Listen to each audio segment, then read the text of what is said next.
sold my house, a few $100,000 and cashed out. And I'm not buying another one. I've gone back to renting. Yeah, the renting market is pretty cooked at the moment, but it's literally like way more expensive to own the exact same property as it is to rent it. So it's like, why would you buy another house when you can just rent and save more money or invest more money into the stock market? Which is what I'm doing, which is what I did. I'm pretty much putting all of the money into the stock market. All the calculations I've done, show like long term that because of all the costs and that with property,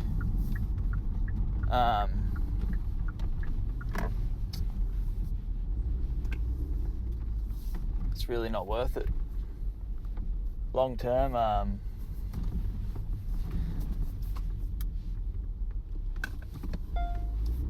stock market can outperform it because of all the costs of property. You've got so many costs.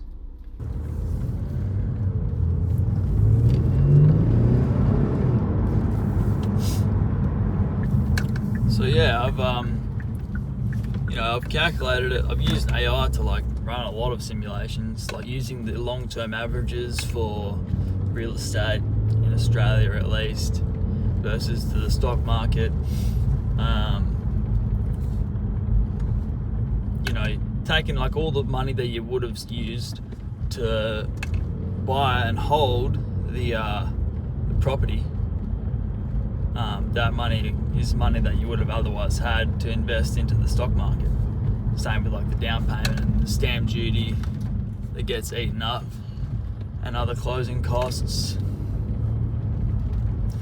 And obviously, don't get me wrong, real estate is, a good long-term wealth building asset. It's probably built the most millionaires. Well, it's built a lot of millionaires, but that's purely just because people, it just gives it just gives the average person an easy way to save and invest.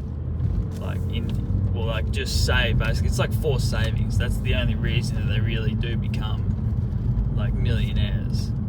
But if you have discipline and you're actually you have an investing mindset, I feel like you can do better elsewhere, unless you want to go down the path of investment property. But that means it's basically like being a stock picker, where you have to really analyze a lot of data and information and pick the right suburbs, pick the right areas, whatnot, study data. Whereas I can literally just buy the entire world. I'm looking at the BHP Tower right now in Perth City. The main BHP headquarters. It's one of the biggest skyscrapers in all of Perth City.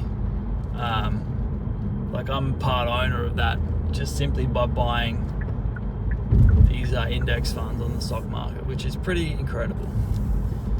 And I've actually used moderately leveraged ETFs. They're not full blown 2x, 3x. They're I can link them on the screen. They're about a 1.4 to 1.6 times leverage, and they just use an internal margin loan, and they don't rebalance daily. They just rebalance within a range. And they've been active for about the past year, and you can clearly see the performance. Even in sideways markets, they still perform. The Australian stock market has only done 2% over the past year, whereas this geared ETF, the 1.4 to 1.6 times leveraged version of it, has done 3%. So it still can perform because all the borrowing costs and expenses come out of the actual price of the ETF. So what you're seeing is the raw return. Even the global fund, the full all-world fund version of it, which is called GHHF on the Australian stock market, has done 6% higher than its non-geared counterpart. So the non-geared version has done 10%, while the geared version has done 16%, man. Which is just it's an incredible long-term wealth builder, I feel because you're literally getting 1.5 times, leverage of the entire world. And because they don't reset daily, they don't have a huge like drag. There's not like a massive volatility decay as well, because they're only 1.5 times. It just seems like a really good long-term product, because obviously the company that has made the ETF as well has gets a lot cheaper borrowing costs than anybody like you or me could get.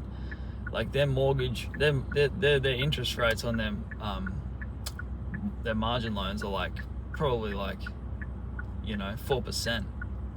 Whereas if I wanted to go get a margin loan, the cheapest I'm looking at is like 8%. And the dividends they receive from the underlying funds that they hold through these margin loans, the dividends they receive from all the companies like actually go towards paying a lot of the borrowing costs, which is great. So it is a pretty efficient way to access the leveraged stock market. Obviously in a downturn, like it's going to fall more than it otherwise would have, but that's just a great buying opportunity in my honest opinion. So I've basically invested about $190,000 from the sale of the house into this into these leveraged ETFs, and I've got another 180,000 that I'm just dollar cost averaging, and also like sort of sitting on the sidelines for if we get like a crash. So it's good dry powder to have that I would just, I'm really hoping for a big crash, but I don't know if we're going to get it, honestly. The market can remain irrational a lot longer than you can remain solvent, as Warren Buffett always says. So you just don't know what's going to happen with the market. Could keep going up and up and up, and it might not even be a bubble, Everybody's saying that AI is making all these companies more efficient, so like the broader stock market is going to perform well. And if you hold the whole index, then it's like, hey, it's a win-win, really.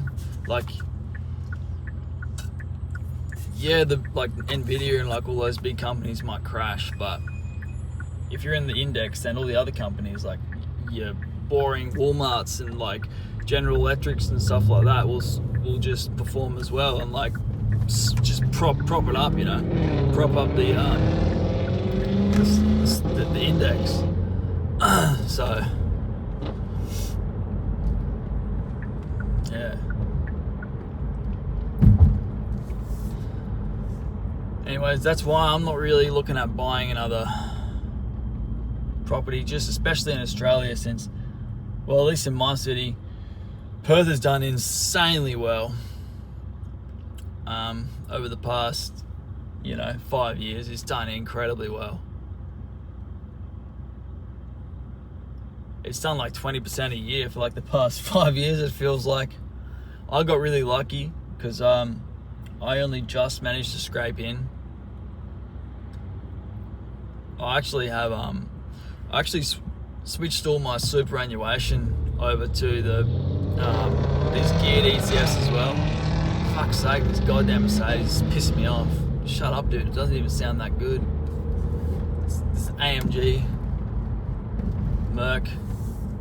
I'm in a Stinger. I could fucking give him a run for his money, but I'm in the middle of making a video, so I'm in comfort mode right now. I'm not gonna like rip her into sports and spin out into a tree. Or try to make a fucking YouTube video, get wrapped around a pole, dickhead. Yeah, anyways, so my superannuation, if you're from America, you've probably got like a Roth IRA or 401k. That's basically what superannuation is here in Australia. It's a retirement account. I've switched all that, about $140,000 in that as well, which I've switched to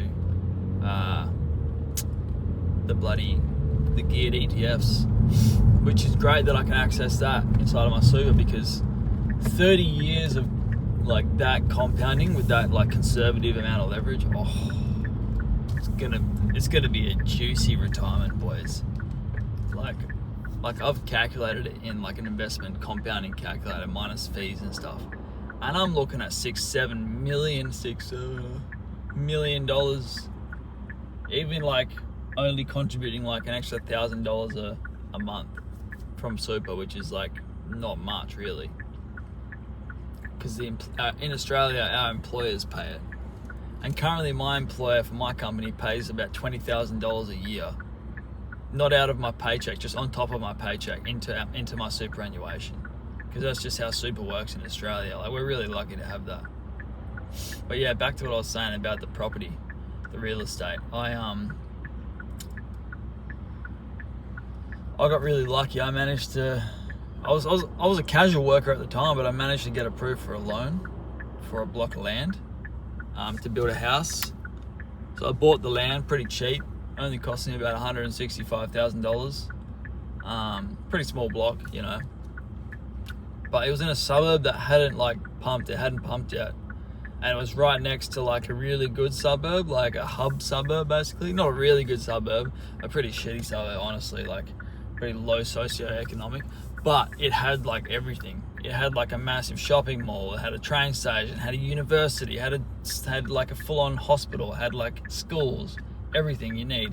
Literally 5 minutes from the house. Like everything you could possibly ever need was 5 minutes from the house. But it wasn't in that like busy, crazy suburb. Like, it was just in a nice leafy green suburb near a river, like 5 minutes away from the hub. So it was like the perfect little hidden gem. And after I bought the land and started to build, like, it took me like a year to decide on a sort of house plan that I wanted. It continued to do 30% a year for the next like 3 years. And I turned a $60,000 profit into $330,000 in like 3 years, or 350,000 I think it was. And like, that's just absurd. It's not going to happen again. So I cashed out, because in Australia, if it's your primary place of residence, you can cash out tax free. You don't pay any tax on it. So like, I just took the money and ran basically. Had the government call me a couple of times saying why I sold so quickly, because they needed proof of me actually living there, and that. But yeah, luckily I managed to prove it. But yeah, anyways, I'm at the post office now. I gotta go. So if you guys want to learn any more about stuff, then just drop a comment and I'll make a video on it. Until then, until the next one, guys. Peace out.